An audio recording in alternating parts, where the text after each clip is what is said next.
Light and shadow and shading का theory इतना hard क्यों है? नेल्सन मंडेला का डायलॉग है, it's always seems impossible until it's done. ये वीडियो टोटल 3 पार्ट्स में है। फर्स्ट में हम लोग लाइट एंड शैडो समझेंगे, सेकंड में core components of shading, third में shading techniques. Let's begin with understanding the light sources. सबसे पहले पहचानते हैं कि हमारा लाइट किस डायरेक्शन से आ रहा है। क्या वो लेफ्ट से आ रहा है, क्या वो ऊपर से आ रहा है, क्या वो फ्रंट से आ रहा है, या फिर वो राइट से आ रहा है। इसी को बोलते हैं अंडरस्टैंडिंग या find the light sources. Now direction and intensity एक एक करके समझते हैं। पहले डायरेक्शन, लाइट का डायरेक्शन शेडोज को अफेक्ट करेगा। अब अगर लाइट ऊपर की तरफ से आएगा तो शेडोज डायरेक्ट नीचे बन जाता है। जैसे दिन के दोपहर में हमारे पैर के नीचे शेडोज बनते हैं। और अगर लाइट साइड से है तो शेडोज लाइट से हॉरिजॉन्टली एक्सटेंड करने लग जाएगा। जैसे सुबह या शाम में हमारा लंबा लंबा परछाई बनता है, तो लाइट का डायरेक्शन से शैडो इस टाइप से इफेक्ट होता है। अब आते हैं इंटेंसिटी ऑफ लाइट पे। अब इंटेंसिटी जो है वो हमारे कॉन्ट्रास्ट एंड ब्राइटनेस को अफेक्ट करता है। अब जैसे high intensity light strong difference create करेगा लाइट एंड शैडो के बीच में। शैडो पूरा डार्क हो जाएगा, लाइट पूरा लाइट हो जाएगा, जैसे उसका ब्राइटनेस हाई कर दिया गया हो। अब जैसे स्पॉटलाइट होता है, देख लीजिए, स्पॉटलाइट में जहाँ पे पड़ता है वही वाला एरिया हमें दिखता है, बाकी सब तो ब्लैक ब्लैक दिखता है। बात करते हैं लो इंटेंसिटी लाइट के बारे में। लो इंटेंसिटी लाइट में ब्राइटनेस कम रहता है, शैडो थोड़ा कम डार्क रहेगा, एंड जो ट्रांजिशन होता है लाइट एंड शैडो के बीच में वो एकदम स्मूथ ग्रेडियंट जैसा, सॉफ्ट ग्रेडियंट टाइप रहेगा। That's it, light and shadow explained. Be happy. अब let's move to the part 2।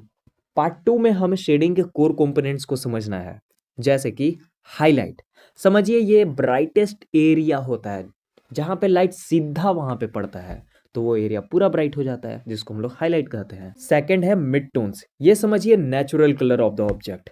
जहाँ पे डार्क रहता है ना तो वो एरिया तो वैसे भी ब्लैकिश दिखता है, और जहाँ पे हाईलाइट रहता है वो एरिया वैसे भी व्हाइटिश टाइप से दिखता है, लेकिन उसका जो एक्चुअल कलर है उसी को मिड टोन्स कहते हैं। मे बी वो ग्रे रहे, ब्लैक रहे, रेड रहे, ग्रीन रहे, ब्लू रहे, व्हाटएवर, उसको मिड टोन्स ही कहते हैं। Third, core shadow.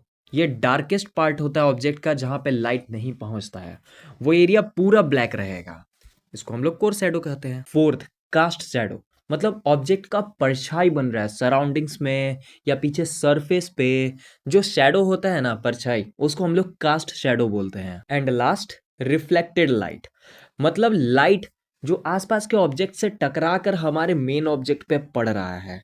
आप इसको ज्यादातर साइड में देखिएगा या पीछे की तरफ देखिएगा तो ये होता है। तो अब आप highlight, mid tones, core shadow, cast shadow and reflected light को पहचान गए हैं। अब से आप जब आर्टवर्क्स बनाइएगा तो सबसे पहले find the light sources, the directions, परछाई कैसे कहाँ बनेगा, ये सब का आउटलाइन। एंड आफ्टर दैट जब आप शेडिंग स्टार्ट करें तो आपको मालूम होना चाहिए कि ये आप हाईलाइट के लिए काम कर रहे हैं, ये काम आपका मिड टोन्स का है, ये काम आप कोर शैडो बना रहे हैं, ये आप कास्ट शैडोज बना रहे हैं, एंड दैट्स इट। आपको यही तो पहचानना है अपने शेडिंग में। एंड ये part 3, last part, shading techniques. इसमें पहला है इंडिविजुअल लाइंस। इसको हम लोग हैचिंग भी बोल सकते हैं। ये पैरेलल लाइंस में होता है हर डायरेक्शंस में, जिसको शेड हम लोग ऐसे करते हैं। Second, cross hatching. हम लोग जैसे इंडिविजुअल लाइंस में बना रहे थे वैसे ही हम लोग बनाते हैं, बट यहाँ पे ओवरलैप करते हैं डिफरेंट डिफरेंट एंगल्स में, ताकि हमारा डार्क इफेक्ट आए। एंड इसका शेडिंग हम लोग ऐसे करते हैं, स्टिपलिंग। ये डॉट्स में होता है, बेसिकली टेक्सचर में ज्यादा यूज होता है। एंड इसका शेडिंग हम लोग ऐसे करते हैं। Fourth, counter shading.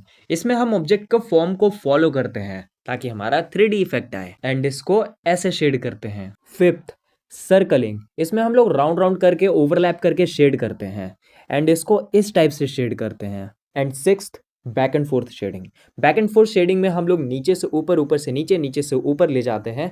एंड ज्यादातर बिगनर आर्टिस्ट या कई सारे प्रोफेशनल आर्टिस्ट इसी शेडिंग टेक्निक्स को यूज करते हैं, काफ़ी ज़्यादा पॉपुलर है ये। And that's it, completed. अगर आप इंटरेस्टेड है पोर्ट्रेट्स बनाने में या कलर पेंसिल स्केचेस बनाने में तो आप हमको व्हाट्सएप पे मैसेज कर सकते हैं। I will give you free PDF of step by step realistic colour pencils और पोर्ट्रेट ड्राइंग्स। Thank you.